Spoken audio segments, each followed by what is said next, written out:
turning back.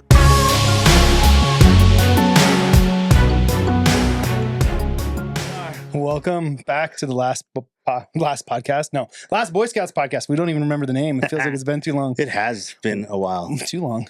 Yeah, last episode was with Jeremy, huh? Last episode was with Jeremy, and Good you've been on. responses? Yeah, lots of people wanted to know who he was. Yeah, he did a good job, man. He was stoked about that.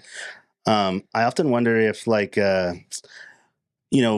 gotta eventually have to hire if one of our friends, if somebody out there can help us with social media. Oh, I know. I think we could do a better job. I feel like there's always better that we can do. Yeah, that's one of those things where I wish I knew more about to help grow our platform, because he is such a unique individual, and I want to give more attention to his platform, because he does not care about what you think, but he cares the content is cool. Yeah. Right. Yeah. And I thought that that episode was such a good one, man. I was stoked about that. So terrific. Just to hear his story. We're gonna have a couple more coming up. Yeah. Hopefully, obviously, you see we're not in the bus. Yeah. Not on the bus. I just got out of the bus. 10 days in the bus. I kind of hit that today. Yeah. Let's see. We had. Do you want to start there, or do you want to start at summer camp? Let's talk about summer camp. Man. Yeah. Let's talk about summer camp. What a great time, huh? Oh my gosh. Dude, that was insane. It was such a great weekend. It really was. There was so many high points and so many cool things that happened. The super fights were insane, dude. Oh, absolutely. Yeah, everybody showed up to compete. Just a great vibe. Like walking in Friday, just a great vibe to the room and to the academy people. Yeah. That helped. I mean, I can't imagine the level of work that Mike and Mona and the crew put into it, Sure. but it was top notch. The check-in experience was smooth.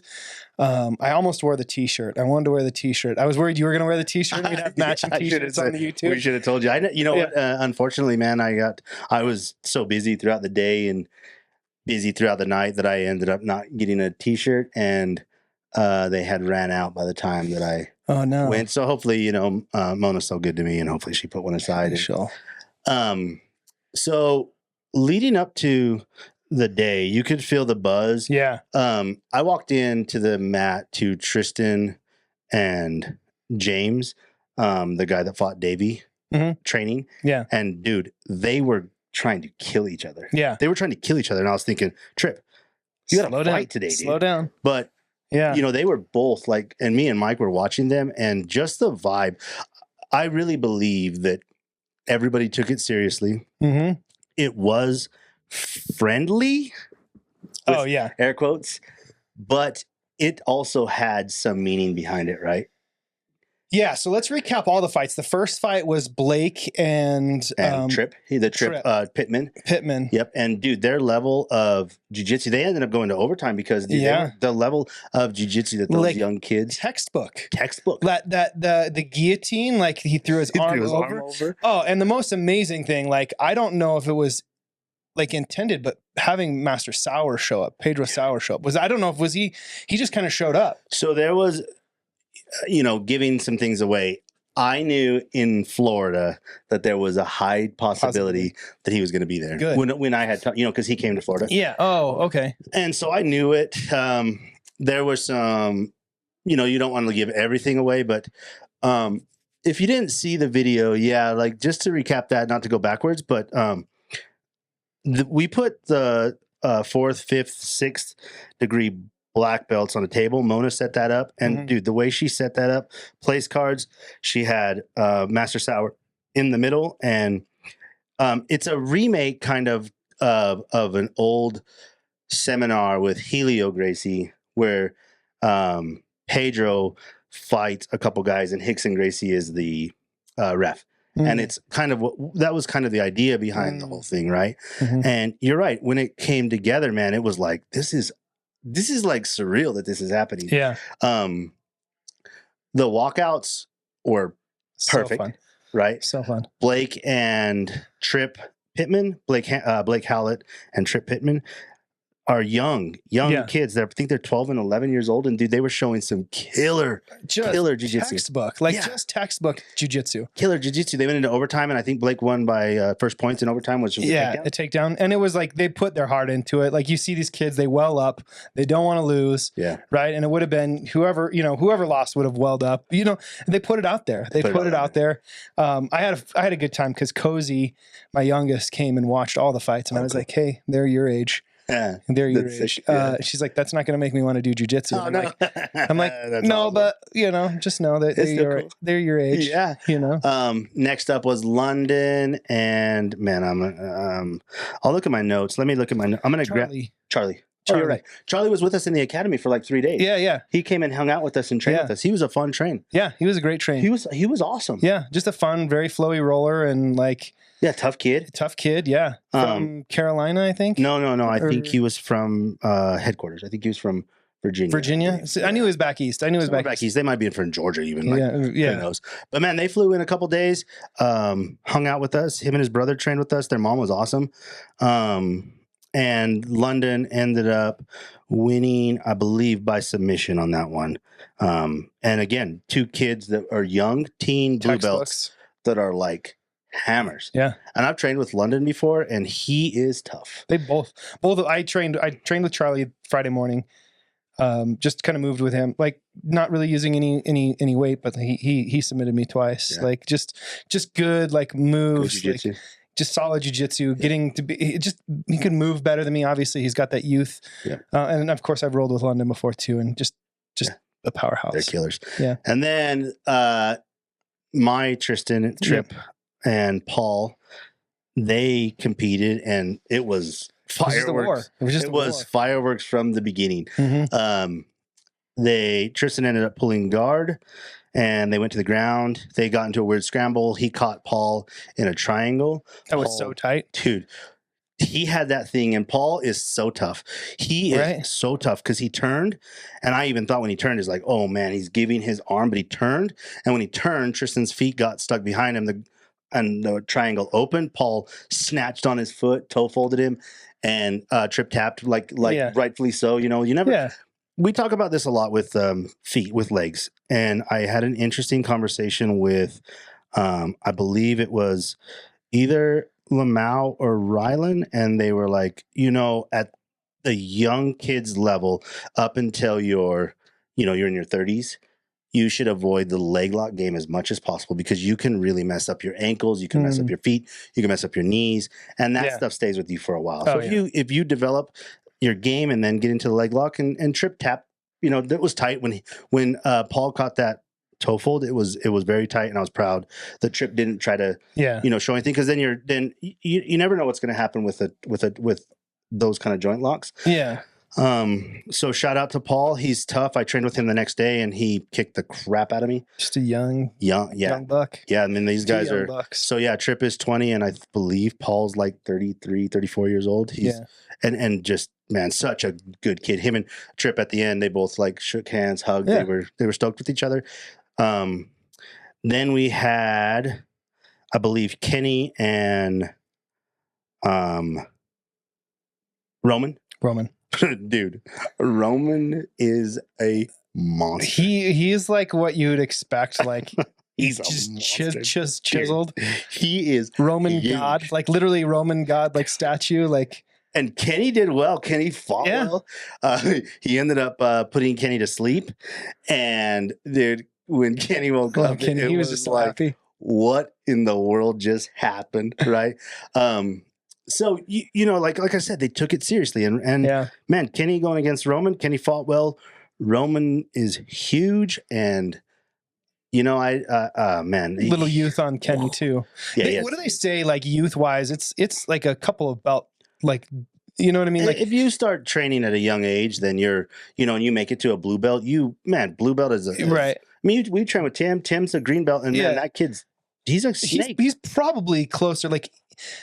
You know what I mean? Like just his youth kind of just adds a couple extra belt, like stripes to his belt. Like he maybe hasn't earned them jiu-jitsu wise, but like there's just something about that youth that gives you a little bit more energy, a little bit more pep, a little bit more go. And just position wise, when you start to realize your position is so much better than, you know, us laymen that started so late in life, their position is, that's one thing I noticed about Tim, London, and some of those younger kids, Trip, some of those younger kids, when you train with them, they don't have the man strength, but their technique is on point, right? Their hands placement, their knee placement, their foot placement, everything goes well.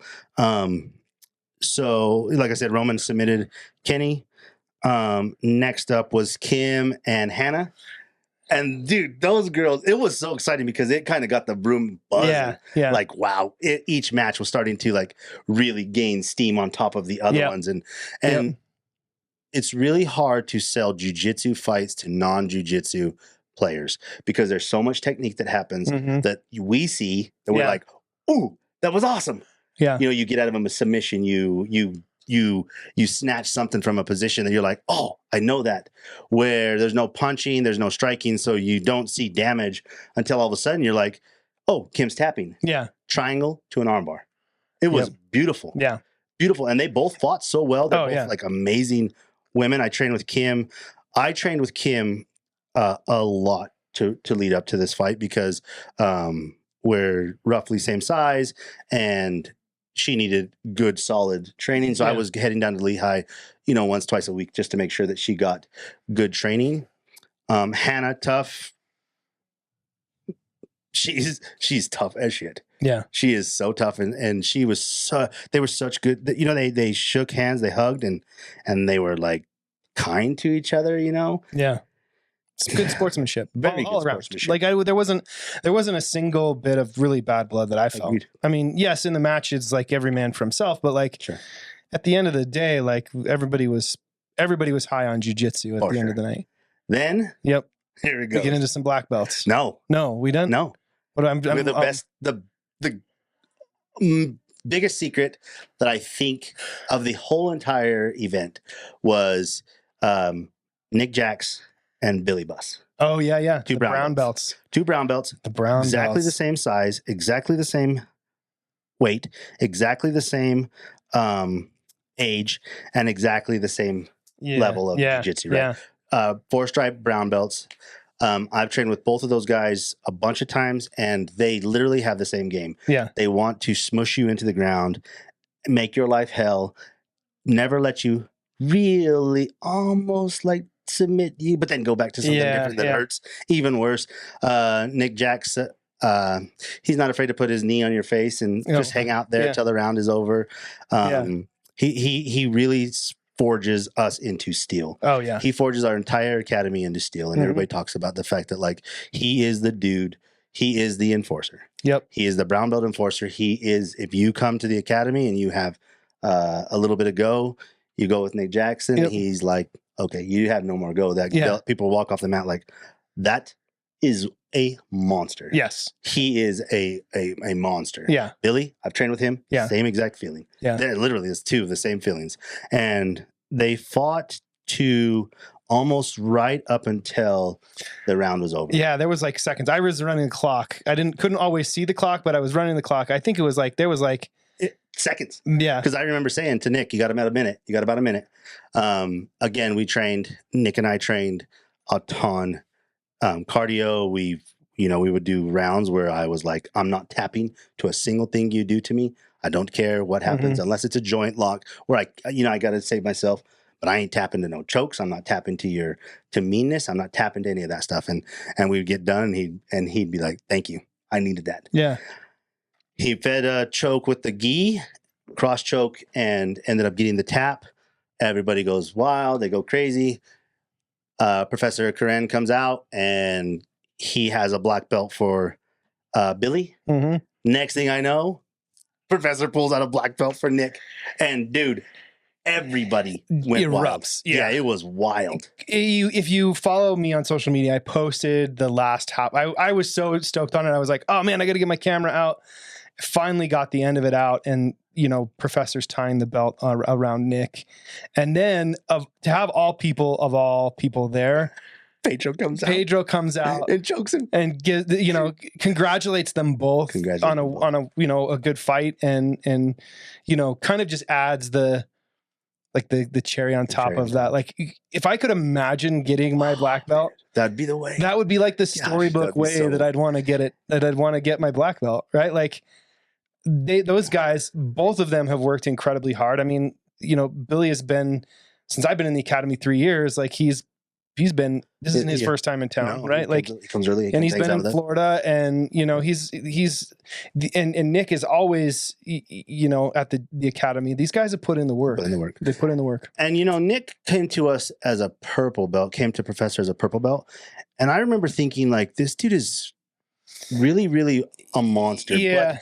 what he's added to just our academy alone is like invaluable. And now now we claim him as ours. We claim him as ours, and I hope he always sticks around or always like comes in and hangs out with us. He's got some things that he's working on that selfishly I hope don't quite work out, and he sticks around. And seeing those two get their black belts like that, you're right. It makes you go, man, what a cool thing we're a part of, right? Yeah. What an amazing thing. And you think, is that the top of this competition? Is that the top? Did we just now have this eruption? Now we're going to have letdowns. Yeah. Right. And now, nope. Now the black belts start. Now we get into the black belts. Now the black belts start. Right. And so we have Davey Gorham and Jimmy Green do a no-gi match. Mm-hmm. And dude, they were spinning around. They were unlocking legs. They were locking legs. They were doing all this crazy stuff that I was like, I don't know how they keep track of where they were at. Then just a quick thing, so Davey ended up submitting Jimmy with a heel hook. And the next day they both analyzed. I was talking to Jimmy, and he analyzed exactly what happened as if he was a scientist that had just almost got the lab result he wanted. Oh yeah. But didn't quite. And then to listen to Davey analyze it, and he got the lab result that he wanted. Yeah. And it was like, these two dudes were talking about all these leg entries and all these little different techniques of like defending it. Oh, if you would have just done this with your knee, if you'd have cleared your knee line earlier. And we were like, I have no idea. The next day, they ended up going back out there talking about, in front of everybody, like how they could have cleared it and how Jimmy could have cleared it easier and not been submitted. But he said, oh, I did clear it correctly, and then I stuck it back in. And he's like, I don't know why I did that. I cleared it correctly, and then for some reason, right back in. And then he caught him with the heel hook. And I was like, nasty heel hooks. What in the world? How are these two dudes? Yeah. And then we had Zach and James. Mm-hmm. This is James Fenicio and Zach. Oh man, it's a big one. Yeah, in my brain fart. He's a black belt that coaches down in Lehigh. It'll come to me. And yeah, those two dudes, enormous. Yeah, they're so big, dude. I was so surprised on how well they did with each other, right? And like, there's so many little things that are happening as black belts that I'm like, when I'm training, I understand a lot of things, like I'm starting to understand a lot more things. But when I'm watching certain black belt stuff, that I'm like, I have no idea what they're doing. Yeah. I have no idea. I'm so lost and confused on this. Yeah. And what's interesting too is like all of the competitors did really well for the altitude. We're training above 7,000 feet. Yeah, for sure. You would think that would give maybe that was the advantage to some people, like perhaps Nick Jacks, just because this is his home altitude, coming from sea level.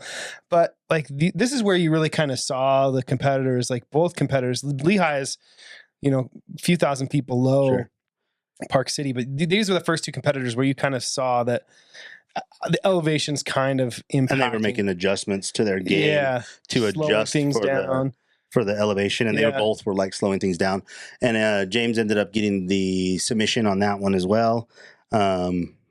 Again, both of those guys, like speaking to them, they were both like so cordial and so like after the fight, so like nice to each other. They were like, talking things about what happened during the match to each other, and I was like listening to him again, and I was like, man, this is amazing.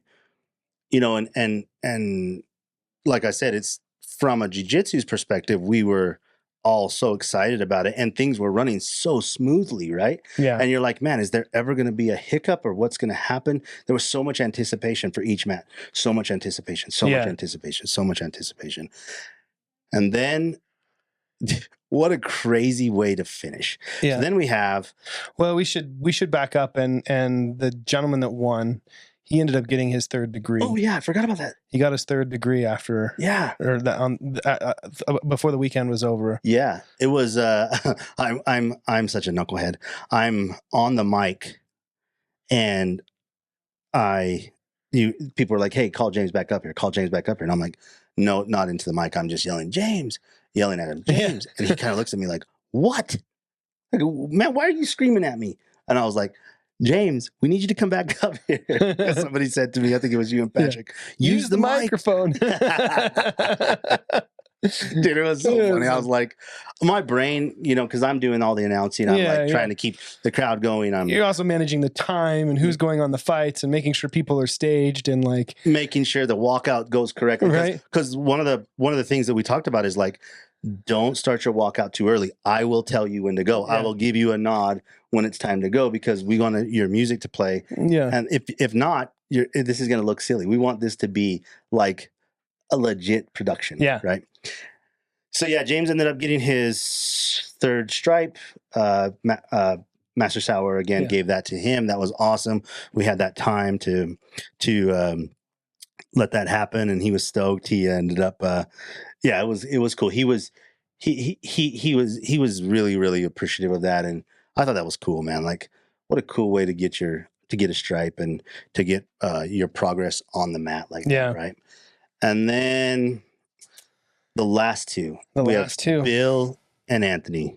And this match had some hype behind it because Anthony is our guy. He is the epitome of what you look for in a monster black belt.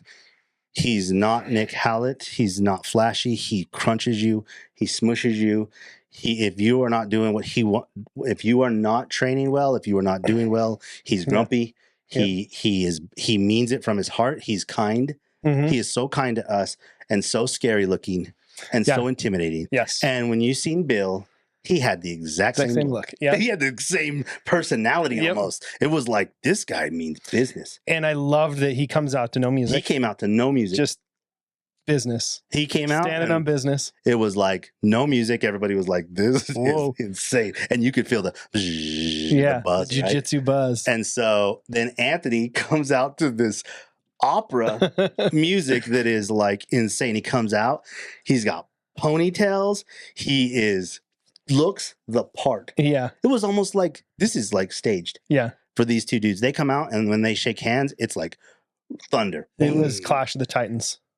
There was one time when I think it was shared on Instagram, Bill sweeps Anthony, holds him down, kind of puts some weight on him, and then you just see Anthony like, nope, comes up, and they both look at each other like, yep. Okay. We're here. You know. I mean, to me, that was amazing. There was another part I remember, like he floated Anthony a little bit, and I've never I'm not the guy to to do that to Anthony. You know what I mean? Like, I know the power that Anthony has behind him. Like, I have nothing but respect for it. But to see that, I was just like, it was insane. Wow. Anthony ends up taking Bill down and submits him. Mm-hmm. And dude, how loud did things get? Oh, it just erupted. It did. Yeah. It was insane how loud that was. It was such a fun end of the night. There were so many more things that happened. The presentations of some of the awards, Tony talking, the Master Sauer coming out and giving us such a great speech, giving us like such good advice, such good information of how happy he was, how excited he was for these guys to compete the way that they did.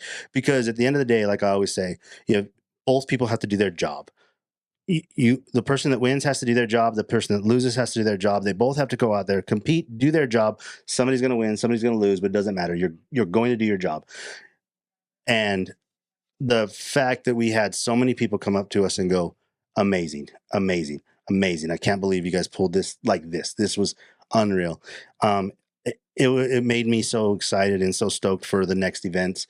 It fills my Jiu-Jitsu cup. And the instructions the next couple of days were unreal. Unbelievable instruction. We had so much instruction, so much Jiu-Jitsu, so much training, so much hanging out.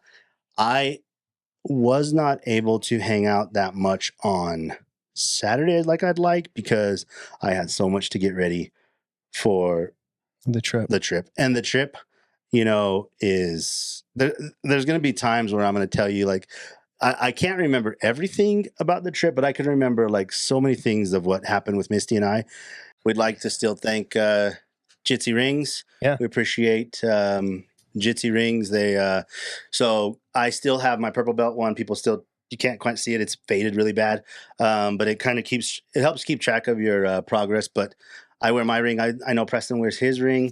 Yep. I see a lot of people with their rings around. It's the color of your belt. Yep. You can get them with stripes. Yep. Of course, High Life Breathing. Yep. That's me, and I help with breathing, stretching. We have. We're still looking for more sponsorship. We're looking for more sponsors. We're still always looking for more sponsors. Just really grateful to be in this space, and for those people that listen. We are 100% self-funded in the podcast. We've got Jitsi Rings. We, like you said, we promote the things we like. We don't necessarily take money for these promotions. Sure. That's why we're a big proponent of, pushing jiu-jitsu and pushing our academy out there. If you hear this and come into the academy and mention us, please, just so people know. And you help. You do such a good job with the men that you're helping, and and your little practice that you have going on. We'll get to that because we got a couple other big announcements, but I want to hear about the trip, dude. The trip to End All Trips. The trip to End All Trips. So a little bit of backstory. I have that. We have the bus that we podcast out of. That's my personal Cabo bus. Cabo the bus. It's a 1973 VW Transport Type 2 bus. Yep. It's got a high roof, so it's rare. It performed unreal. How many miles? So we ended up with just under 1,500 miles of travel. 1,500 miles. 1,500. Because part of the thing is I had only driven it. The furthest I had driven it was, of course, I have driven it from the Valley of Salt Lake. Like I've done a big loop in the Valley of Salt Lake, Parley's Canyon, Provo Canyon, not consecutively, but just an hour and a half in the bus.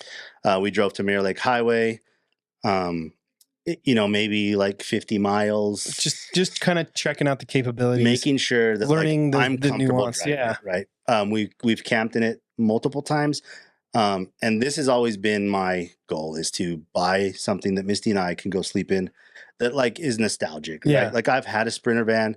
I almost bought a Sprinter van, but it wasn't exactly what I was looking for. Plus, the person that I was going to buy it from, I'm not stoked on. And so I had that going for me.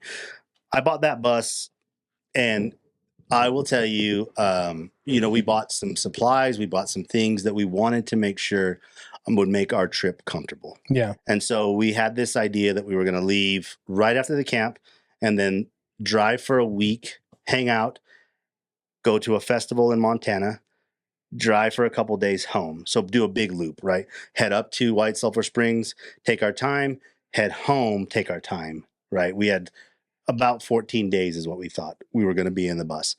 It ended up being 10 days in the bus, maybe nine, just at 9 days. And I'll tell you why. We leave Sunday, and originally we thought we were going to go to Lava Hot Springs. So we don't even buy supplies.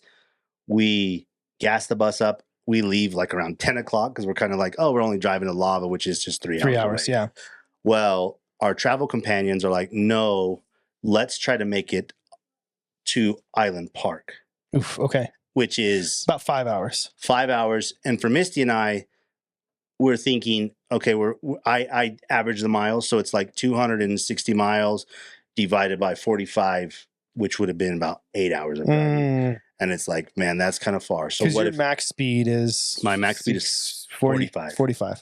I don't know that yet. I think I can go about 50, 55 when we leave, because around here, I'm averaging about 50, 55, right? Yeah.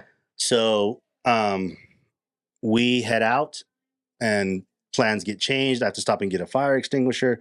We're on the road at 11 and we're like, man, it's going to get hot, right? So I've never really driven my bus in the heat of the day. I've always been worried about that. Like, it's air cooled. So what happens if I'm driving and it starts to overheat? What do? I don't know. I've never had that happen. Yeah. I drive in the morning. Yeah. Or I drive like in to the Park evening, City yeah. and you know, it's 80 degrees. Yeah. It's never 95. So we check the temperatures and it's forecasted to get 98 between Ogden and Pocatello, right? So you're not taking 80, are you? We go 84 to I-15. I-15. And I jump on I-15 and there's no way. It's windy. Oh, and yeah. And there's a lot of traffic. Okay, yeah. And so I'm going 40, 45 miles an hour, right? And we are like, dude, we are getting passed. At one point, we get passed by 2 semis, one on the right, and now this is a merge lane. So the lanes are coming together. One on the right, one on the left, and I have nowhere to go. Oh, and me and Misty are like, oh my God, we're going to die. I end up slowing down to 30 miles an hour, and this other truck is coming up behind me, and I'm like, we got to get off the road. We have to find the back roads. Yeah. So we ended up getting off, having some lunch, regrouping. I look at the map and I'm like, okay, Misty, these are the roads that we're going to find. We're going to go from here to here to here. Well, now, mind you, I have not shown her how to navigate.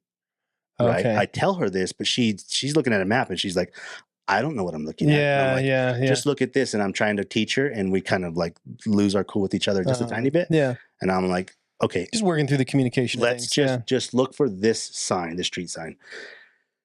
Go to start the bus doesn't start. Oh, no. We've been sitting there for now an hour, so it should have cooled off. Bus won't start.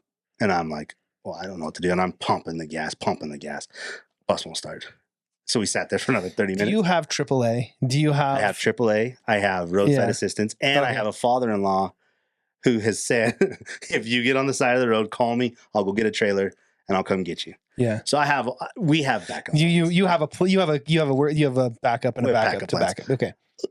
Man, truth be told, I have an amazing mechanic as well. Yeah. And he answers my calls. He answers my texts. I know he gets frustrated with me sometimes. Yeah. And I ended up calling him and being like, hey, this thing ain't starting, you know. And he tells me, okay, it's too hot. The gas is evaporating before it gets into the carburetor. Hold the gas pedal down. It will start. So I held the gas pedal down, starts right up. And we were like, what? Thank goodness. So thank goodness. Yeah. And that changed our trip because, you know, we would have had to stay and stop for 30, 40 minutes at each stop to let it cool down, try to figure it out. It was such a learning curve for her and I. Yeah. Once we got onto the back roads, we were like, we could do this all day long. Yeah. Yeah. We don't have supplies. Oh, okay. So we have to stop at the grocery store. Right. Yeah. And I'm like, Misty, let's just stop in Pocatello. Let's just stop. Let's find a campground. Yeah. Let's hang out there and we will regroup tomorrow. Yeah. We go to the grocery store. Mind you, we haven't really eaten very much that day and everything looks good. You're hangry. So we buy so much groceries in my mind of like, we don't have ice. We have, you know, our coolers aren't ready to be loaded. We are a nightmare. So we throw everything, the cold stuff in the cooler, not organized. Ice, we get too much ice. And I'm like, we are so flustered at this point. Yeah. Plus we've been in the bus now for 6.5 hours and we still have 2 hours to get to the campground that we pick. Yeah. We ended up to this campground and dude, we got there and it was beautiful. 2 rivers got together. Yeah. It was the little tiniest campground. It's called Twin Bridges Campground in Riri, Idaho. It was amazing, dude. So we cooked dinner. Moose are walking through our camp, like right next to us. We were like, this is insane. So awesome. We string up lights. We have the shower that we have this like portable shower that we're like, oh, we can shower. And Misty's like, hey, I'm kind of ready for that shower. Let's get the water ready. So I pour the water in the bag, go to hang up the shower thing. And I'm like, well, where the hell am I supposed to hang up this shower? It's just a canopy or a tent looking thing, privacy tent. And it's almost like you have to hold the shower up. It's not, it is gravity fed, but the little tube is literally. Yeah. It's like a surgical tubing or something like that. Where's the water supposed to come out? Yeah. So what ends up happening, we stand in the shower together and I'm holding the shower above her head. She's like low crawling to try to get the water onto her. We are like, what a nightmare. We're so flustered. And, you know, now we're kind of like 9 o'clock at night and I'm like, we just need to get some sleep. Yeah. Because we have a 2-hour drive tomorrow. That's all we have, a 2-hour drive. I have a campground scheduled for in the Gallatin Valley. It's on the river, beautiful. We can sit in the river. We can hang out.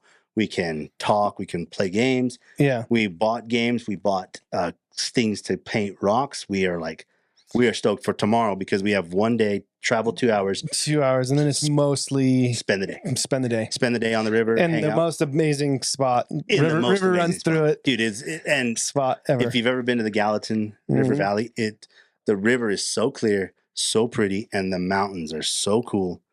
It's what you dream of. Yeah. Right? That's in my head. A VW bus driving into Yellowstone. Yeah. How cool would that be? So cold too. I'm like, tomorrow is going to be a great day. Yeah. Wake up, we start packing things. And mind you, we had forgot our knives. So we bought this knife set and we both were like, this is crazy. It doesn't even have sheathing on it. It's just the knife with a little tip sheath. Oh, yeah. And we're like, we really need to be careful with these things. We need to find some sheaths for these things because they're sharp. Yeah. For sure. How sharp are they, Danny? Well, let me tell you, Tommy. We are packing up and I'm I'm on 9 hours of sleep plus some beers the night before. Wake up and I'm like so stoked to get to this thing. I set the knives on top of a cutting board on top of my cooler and I'm going to move. I bump the cooler. The knife slips off the cooler and lands directly on my foot. Directly on my foot. I look down and I'm like, that cannot have just fucking happened. Was it sticking straight? It went whack. It was just like a whack. It bounced and then out. fell off. Okay. And I look at my foot and when I'm like, fuck. This is not ideal. This is not going to work. And I'm like, Misty, we need to go to the Instacare because I'm going to need stitches. And she comes flying out of the bus. What? And looks at my foot and she's like, oh my God. So when I tell you it's a 2-inch incision, I don't have super glue. Mm-hmm. I would have super glued the damn thing. Yeah. I would have just super glued it, right? Yeah. Steri strips or. Yeah, man. I would have done it. Yeah. Guess what? We don't have. We don't have our first aid kit. We're going to get that. We had planned to get that before we got to the camp spot. We had said, we need a first aid kit.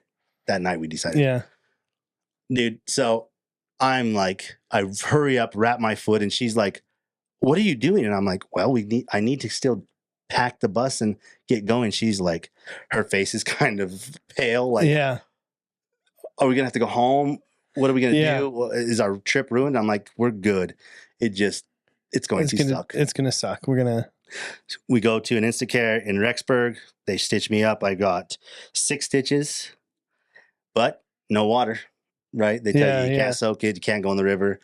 By now it's 12 o'clock before we leave Pocatello. We still need to get a couple things at Walmart. It's, we're now in rush hour traffic. Yeah. We get to the camp spot about 1 o'clock and it's about 2:30 when we get to the camp spot, and it's as amazing as I imagined in my head. Yeah. It was good. It was just Misty and I. There's some good salvaged from the experience. It was so, and we met this lady that she got there and the camp spot didn't take credit cards. She only had a credit card. So she's like, is there any way I can Venmo you the money and you guys, if you have cash? And we said, no, here, we'll pay for your camp spot. So we paid for her and her 2 kids camp spot. Her young kid was a fisherman. He was fishing till like dark, where she had to go find him and be like, hey, where are you at? And I was like, man, did you find him?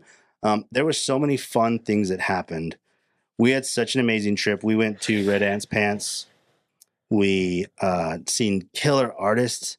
We met cool people. We had such a good time in our bus. And, you know, there's so many stories that I can tell you that are like better for later on. You know? But overall, it was exactly what we expected. It did exactly what we thought. The bus ran amazing. Our relationship, we survived, we thrived. We're still married. Yeah. We had maybe a couple like tone inflections with each other, but never like anything crazy. You know, we met some cool bands. We met this band, and I'd like to give them a shout out, and I'm wearing their hat. They're called Gold Pine. We talked to them. They're in the crowd with us. That's the cool thing about this festival is the bands come into the crowd and watch the other bands. And you meet them and you start talking to them and you realize that they're just people, right? Yeah, they live in their van. They're traveling the country. They go and to festival. But one thing they do is cool. They do house parties. Oh, wow. So we're telling them where we're from, and they're like, wait, where are you from? And we're like, we're from Heber City, Utah. They're like, we were just there a week ago. And we're like, no. And they're like, yeah, we literally played a house party a week ago in Heber City, Utah. Yeah, Heber City, Utah. They show us, and they're like, yeah, you know, we ate at Granny's. That's too funny. We went to, they were naming these places, and we were like, what? Whose house party? That's what I want to know. I know whose it is. I don't have permission to share who it was. Okay. All right. But yes, they were here in Heber, and they were like, we sat there and talked to them.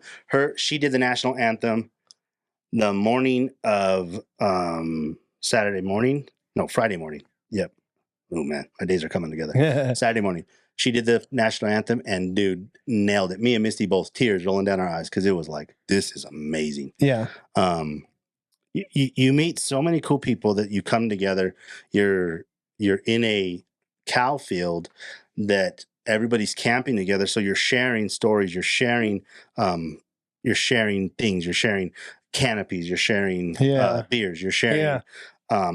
I need a mallet. I need a hatchet. I need these things, and you're sharing them with everybody, and you realize what a great thing it is to be, you know, part of this country where you can go there freely and experience this without any kind of you don't have to worry about like putting on a show for anybody. There's no anger there. There's no fighting.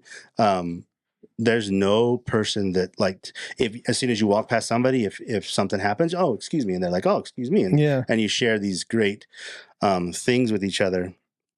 One of the last funny stories I'll tell you is we get to we spend a couple of days at a lake before we get to the festival. And I only brought 2 pairs of shoes with me because I only wear flip-flops or Chacos. Yeah. Right. And my Chacos are my festival shoes. I wear them because everybody has Chacos there, and I always like to have Chaco envy, but I want people to have Chaco envy on me as well. Yeah, yeah. And I have a cool pair of Chacos that I'm like, man, people are gonna like ask me about these, right? Yeah, yeah. So we put our paddleboard onto the lake, and it's one paddleboard, so Misty's sitting and I'm paddling, and I remember sticking my shoes, my Chacos, on the boat, thinking to myself, I need to hand those to Misty, which is what I normally do. Mm-hmm. Hand them to Misty, she'll put them away. Well, we get taken off, right? About halfway into this, I look down and I'm like, oh my God, I lost one Chaco. Oh no. It's gone. It's gone. And I'm like, how am I going to tell Misty this? Yeah. And I'm like, hey, Misty. And she goes, what? And I go, I lost a Chaco. She's like, what? And now she looks back and she's like, why didn't you hand him to me? And I was like, I meant to. Yeah. You know, good thing that you're saying that now. Yeah. You know, I meant to. Yeah. And I'm like, I can't wear my flip flop. I'm so bummed now because I'm like, nobody's gonna look at my feet and go, dude, killer Chaco. Yeah, yeah. And that's all I'm thinking about. And I'm like, oh, this is such a bad. And I'm like, okay, we're gonna find it. I'm gonna find it. The wind is blowing to the east. They float, right? Yeah, they float. They float. We're heading to the east. I said, I'm going to do a big circle. It's either in the middle, which maybe I won't find, or it's on the shore. So I'm going to try to take a line sort of in the middle. At least I can see the shore. If I can see the shore, I'll see an object floating near the shore, or it'll be in the middle, right? And so we're going, and Misty's like, oh, what are you, just head back to camp. And I'm like, we're going to find this shoe. I promise we're going to find this shoe. She's like, no way, we're not going to find it. And I was like, we're going to find the shoe. I said, I promise you, we're going to find this shoe. So we're paddling, and she's like, come on, we're going to find it. And then she starts to change her mind. And I'm like, let's just say a prayer. Let's get our minds right. Have happy thoughts, have positive thoughts. We're going to find the shoe. Thunder, lightning, start. And we're like, oh, the wind picks up, dude. And it's like, we need to get to shore. We need to get to shore fast because here comes a thunderstorm. Yeah. So I'm like, we're going to find it. We're going to find it. And then we're going, and both of us at the same time. There it is. It literally is 5 feet in front of us on the line that we're on. It literally 5 feet in front of us. That is amazing. We paddle right to it, grab it, haul ass to shore. Thunderstorm starts, and we get in our bus. We're out of the wind. We're out of all of the stuff. And we were like, and the whole weekend they kept saying, I cannot believe you found that shoe, dude. And I was like, what a great experience for myself. I'm glad you let me tell that story. It's kind of taken a long time. I'll have way more stories. There's lots more things that I think about. Overall, it did exactly what it was supposed to do. Yeah, I think you mentioned before, like, he was going to push you and Misty to kind of grow together a little bit. And, there's some beauty in that conflict, right? Sure. There's some beauty in some conflict. So the fact that you two were able to, well, we're not kind to each other. We're kind to each other. Right. But there's times when Misty and I have been married for 20 years that we take tones with each other that we're like, who are you talking to? And you got stress, and you got, like, you're learning something new. You're out of your element. Like, you're trying to wrangle this bus, which is this dream. And, like, it's perfectly normal. And to see that you guys came out of that, unscathed and happier. And, like, are you planning another trip soon? Would you do it again that many miles? Yes. Yes. You're like, oh, now you've got it down. You feel like, okay. No, not that so much, but we are planning more trips. The first question that people ask me is, will you go that far again? Yeah. Yes. Every year we'll take that bus on that same trip, and we'll get better. Yeah. Would I like a sprinter van? Yeah. Yeah. For sure. It would. I mean, like, we were able to live in that little small minivan, so we would thrive in a Vita, in a sprinter van. Yeah. We will do some more small trips. We're probably not going to take it out for a minute because I'm kind of a little bust out with, like, driving it. It's very scary at certain times. Crosswinds, and when people hauling ass around you, it's not the funnest. Yeah. Finding the back roads was the key. Finding the back roads, taking the back roads. We didn't do it on the way home yesterday. For the very end, I was like, oh, I've driven 40 a million times. Yeah. I thought we were going to die. It was so windy. We were going 30 miles an hour. Yeah. And it was terrifying. I was so frazzled, so over it that I wasn't breathing. My heart rate was 100 miles an hour. My neck hurt. My back hurt. I'm tense. And, but overall, if you don't take risks, if you don't push yourself to be better, if you don't push yourself to do the things that scare you, you will stay stuck in where you're at. Yeah. You want growth, right? As a man, you want growth. You want to be able to do hard things. You want to have something put you in a position that makes you change, alter your course, but doesn't change the fact that you're going to have a good time. Right? And I think in my mind, that's what I want to push for my followers, for my listeners, for my boys, for my friends, for people around me, is to be like, hey, do hard things. If it's not hard, if you get comfortable, then change what you're doing. Yeah. Go out there, ask the girl out. Yeah. Chase the job. Yeah. Live in your bus if you have to. Yeah. Fight back against somebody that takes a tone with you that you do not like. Fight back. Stand up for yourself. Have the boundary. Have the boundaries. And ultimately surround yourself with people that will push you to do things that will make you better. Yeah. Right. And I believe that I'm a better person now after doing that. And it's going to be hard to go back to work because I've been off work for almost 13 days now. Yeah. And I do not want to go back yet. You know, so that's kind of hard. I don't blame you. I don't blame you. Sounds like an amazing trip. I'm excited to hear more. It was amazing, bro. Excited to hear so much more. And I think it's incredible that you two did that trip. Like, I'm very jealous that traveling together, I think, is something that every couple should do. Agreed. Prior probably to getting married or in some form of courtship, like travel together, learn how that person travels. Yeah. Learn each other's like little ticks, right? Learn each other's like little trigger points. What are the triggers? Yeah. What are the glimmers? Yeah. Misty and I, you know, we need to remind ourselves of is like there's things that I'll do that will trigger her for past traumas, and I have to remember that it's not me she's mad at. It's just things that happened to her, and there's things like vice versa. Like I had a rough childhood. Yeah. There are times when I'm a gruff person that I'm aggressive, and I don't mean to sound aggressive towards her. But something has happened that's triggered me, and now I'm like, bah. Yeah. And it's not her fault. And so she does well most of the time with like being like, hey. That's so impressive. Like that's a very similar to the weekend I felt like I had, right? It's like this, we've talked about benevolence towards violence. Sure. But I came to this realization, like I used to have this stepmom that had this saying. She said, if you're arguing with an idiot, make sure they're not doing the same thing. Yeah, that's right. Funny, And I've kind of taken it a step further, and like the hot term these days is narcissist. Sure. Like we all have narcissistic tendencies. Every one of us. Right. But if you're arguing with somebody who has some true cluster B narcissistic personality traits, make sure that you are not doing the same thing, because we have those as well, and they are our own triggers. And so like this benevolence towards my own anger and acceptance. And I listened to an incredible podcast between this amazing therapist and Lewis Howes. And he talks about his 4 stages of kind of getting over the trauma. And it was just so fascinating to one, thank the trauma. Like I've never thought about thanking it.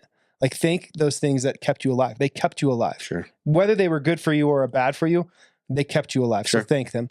2, understand what they mean. And I'm probably going to mess all of them up. Understand what they mean. Learn what they mean. Learn what they're teaching you. And then rehab that experience, reaffirm the experience. So we thank it, we acknowledge it, and we reaffirm the experience. So if the experience was, I'm not loved, you are loved. Start telling yourself you are loved. And it's like, it's interesting. I just had this rock bottom weekend with arguing with people that I just didn't need to do. Sure. And I was feeling really low about myself. And I'm like, I just had this epiphany that I was just like, I have to be benevolent with my anger as well, because my anger leads to the violence. Agreed. And I hadn't really calculated that. I had to make that self correction. But that's kind of what I wanted to leave with the podcast with today, is just, understand that benevolence is needed, and not just towards violence. Sure. Yeah, it's interesting with that whole idea of benevolence, because there's finding a way to be kind is really hard. And it's not even that I wanted to be like, I had no desire to be kind in this particular argument. And more importantly, kind to yourself. Kind to myself. So yes. So what I take from that is like understanding that anger and violence is a reality. Yes. Right? And sometimes you get angry with yourself, your own self, that you're responding. Yes. That you're acting this way. That I'm reacting. And that you've been triggered. Right. So instead of being kind to yourself and like figuring out those ways to reframe everything like we talk about is hard in that moment. Yeah. Because it's hard to be kind to anybody when you are frustrated, angry, and now violent. Yes. Right? And it does make you feel, it gives you that like idea of like, man, I'm just so over it. I'm so rock bottom. I'm so frustrated. And finding ways to let yourself off the hook and then to be kind to yourself, to be understanding of these things is something that I think we all struggle with. One thing that, one thing that we would keep saying to ourselves, and we thank you, is because when things would go wrong, we'd be like, let's reframe this. Let's reframe how we're looking at this. Let's reframe it. Let's look at this differently and be like, okay, let's look at this good. Well, and you might tear down one frame and rebuild it another way, and realize that, okay, that frame was good for a little bit, but now you've escalated or you've grown, and now you need to go through the process again. It's likely that you're going to have to go through the process of learning some lessons multiple times. For sure. Yeah. And I believe, I agree with you. Like when you are in moments and you have those weekends and you have those miscomings or unfortunate situations with people who you once cared about, two care about, three still have to have relationships with. Yeah. It's hard. Yeah. It's hard because it's like, man, when is the light of the end of the tunnel going to become daylight? And growing up in the with the childhood that I had, the negativity and the destruction in my parents' divorce has been imprinted on me. Sure. And there's a saying, and I think it comes from, there's a TV show or a book, that divorce is an earthquake for two people who used to love each other. Sure. But it is a chronic disease for the children who then have to endure it. For sure. And as a child who had to endure parents who do not like each other to this day, it is a burden on those children. Sure. And my personal goal was to never be that. Sure. My goal was to never be divorced. I think that was probably a very high expectation, an unrealistic expectation I put on myself, and I do hold myself to a really high standard. Sure. Still. Yeah. I'll be my worst critic till the day I die. And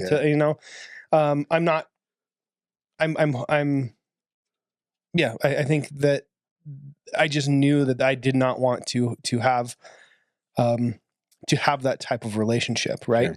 Sure. At the same time, I've learned a lot about who I am. I've learned a lot about how I am a recovering people pleaser, how I would allow certain behavior to take place at my own expense. Sure. And I now have a non-negotiable where I will not allow that in my life. Sure. And I may not have the best reaction, and I don't want to be reactionary.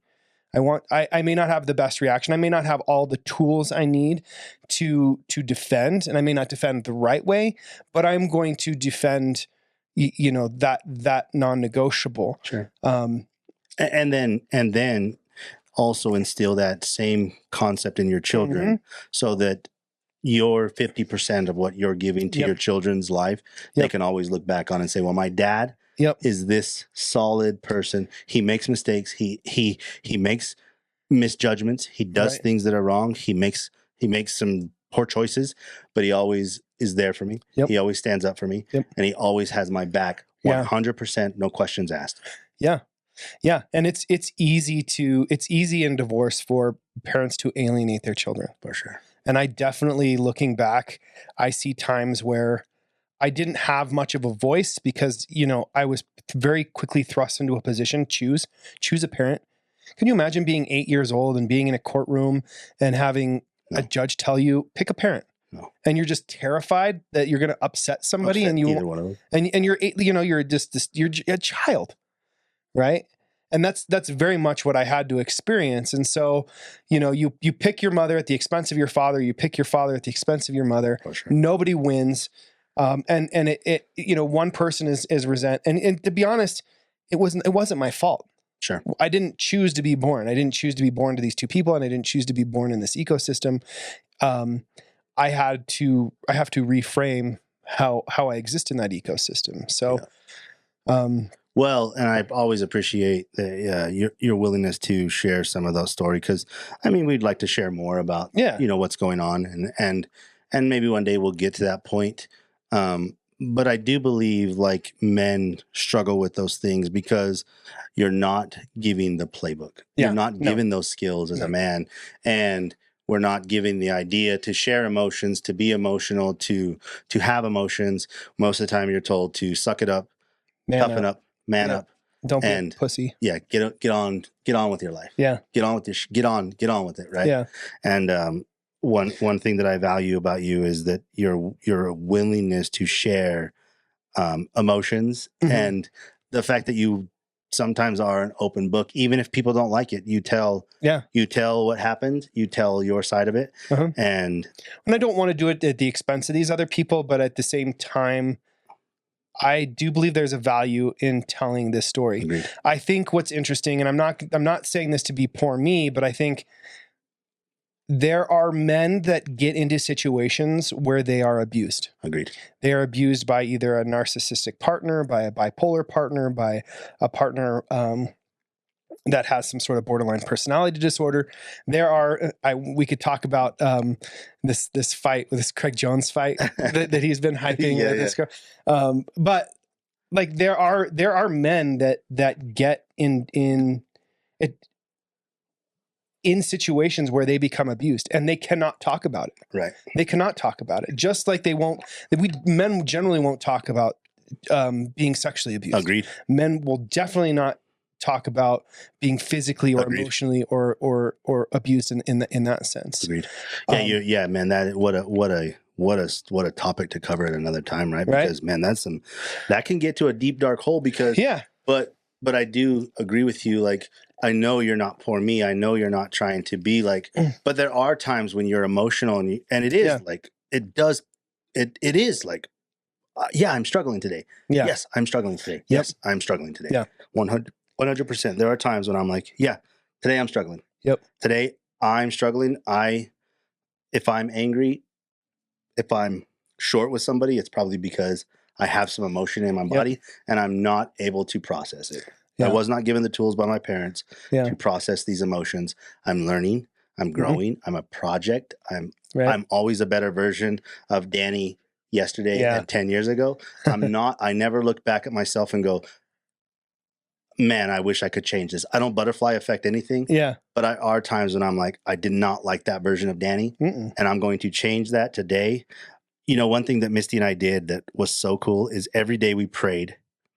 And every day along our trip, we would, do some sort of like talk to God. Oh, that's cool. Be like, hey, thank you. Gratitude. Man, thank you so much. Thank you so much for like giving us this life, for showing us the way, for being there for us and letting us to put our stress on you about some of the things that we're stressed about. Yeah. And we both it made us a little bit stronger and build my relationship with God and build my relationship with a higher power that I talk about, and that I think that is important for us to do, because sometimes you just have to put the burden on somebody else. Yeah, no. And I think that's so interesting you say that, putting the burden on somebody else. Like, I spent the weekend really soul searching, right? I said I hit this rock bottom.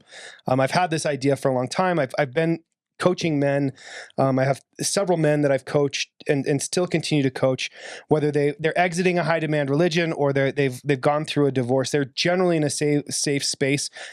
I want to expand that practice. But what I've realized is that I don't have the tool set that I need to really be impactful. So I have applied to go back and get a master's degree. I'm still on the fence. Do I pull the trigger and do this? But I am sick, dude. Yeah, I was accepted to Northwestern. I was also accepted to National University. I'm waiting to hear back from UVU. Congratulations. Going back and becoming a licensed marriage and family therapist. Tyler? Yeah. So, dude. Tyler, that is sick, bro. I just feel like there's this saying I used to say, I wanted a relationship, not a degree in psychology. Actually, I did want the degree in psychology. Yeah. I didn't know it at the time, but like when I look at like my personality type, when I look at what I'm really passionate about, what I really want to do, when you take those like personality tests, like they all tend to lead towards like either bus driver or therapist. And I'm like, I don't really want to drive a bus. Or be around that many kids. Yeah. Congratulations, bro. That is huge news. On top of that, we have another announcement. I'm ready. You ready for it? Danny and I have alluded to this for a long time, that we have this other project going on. We have. And over the weekend, I just, like you said, you were pushing yourself to do something big. I met with one of my mentors that mentors my business, and he said, just do the thing. Just do the thing. So we have soft launched Vessi. Our website is now up for crowdfunding for our contrast spa. Yeah. So we are in the process of raising funds to start a sauna / cold plunge here in Heber. And we have to develop a space for people to come, to learn, to have the ability to learn with somebody of how contrast therapy helps, benefits, to be able to teach you things that Tyler and I talk about, and to give a space where it's not like a where you want it to be a community. Yeah. Exactly. Everybody knows your name, like Norm. Exactly. Everybody knows your name. and to be honest, like what we've been trying to accomplish with the podcast and your breath work, like we want this to be a community, right? Sure. So the ideal space will have an 8-person sauna, hot sauna with a smaller 4-person hot sauna as well. So if you want a more intimate setting, and then we're hoping for an 8-person cold plunge. If you want to get in, you want to help us build this dream, you absolutely can get on spavesi.com. You can join the Founders Club. We have several different crowdfunding packages available. We've put some serious effort into this. Serious thought into doing this. We're asking for your help. If you want to help the podcast, if you want to help Danny and I realized this dream. It's Vessi. It's Finnish for water. And I couldn't be more excited about the things that we've got going on. Yeah. Our trajectory is always up. Yeah. We're always going up. We have little bumps in the road, but our trajectory is up. Our stock is constantly rising. Right. And part of this is a fuck you to the Zermatt who changed everything. They changed their sauna policies, and we haven't been able to get in. It's been months since I've had a sauna, it's getting rough. I'm needing a heat. The one at the hotel, the New Park, was sorry. It was, it was bummer. It was like 40 degrees inside there. Man, I appreciate you. Yeah, appreciate you. Let's see. So, come, just look at it. Just see what you think about the one more time on the. It's Spa Vessi. Spa Vessi. It's a pretty simple site. We're also looking for, if you've got a corporation business, like we're open to doing some business wellness things. We've got some ideas. We're working with some potential people that have businesses in the area that want to offer this opportunity to their business. So almost like as a gym membership where you would go and you'd be able to, they would pay for your membership to our club or to our wellness center. Yeah. We're excited about what's going on, and come see us at Park City Jiu-Jitsu. I'll tell more stories as we go on. I've got so many. It would have taken two more episodes easily. If you are somebody that's struggling, if you are somebody that's needing, or if you know a man that is needing some help, hit Tyler and I up. If there's somebody out there that you're like, this person could benefit from just visiting with these two dudes who will share space, will open up space, please give us a call.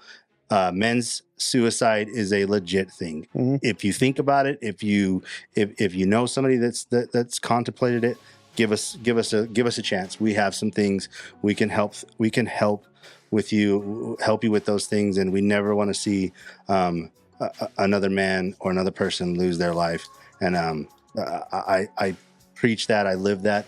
I love that. I will hug you. I will listen. I will do whatever it takes to keep you in this world, to keep you on trajectory up. Yep.